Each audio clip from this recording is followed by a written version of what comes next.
welcome back to Sunny Life Time. Thank you so much, guys, for tuning in. It is with a heavy heart and unimaginable sadness to report the passing of our beloved talented actress Lindiwe Thembekani Ndlovu, who passed away early this morning in her home.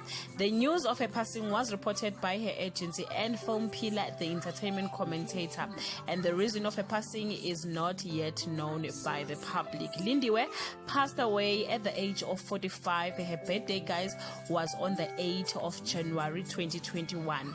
She had a lot of small roles in numerous other television series, including Egoli, Stockfella, Soul City, Scandal, Isidingo, Backstage, Harry Dumeli, Home Affairs, Lockdown, Hostela, Isono, and many more. She also has a starring role as Bonono in Mzansi Magic Soap, and the one I remember the most was her funny role as Pachuchu on Uzalo. Guys, I enjoyed every moment of it, the way she used to portray that character.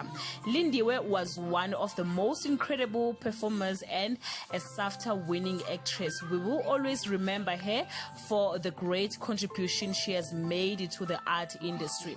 Our heartfelt condolences to her family and friends. Thank you so much, guys, for watching this video. Please share any of Lindiwe's character you enjoy the most. Let's celebrate her life on the comment section. Thank you so much, guys. Bye. May her soul rest in peace.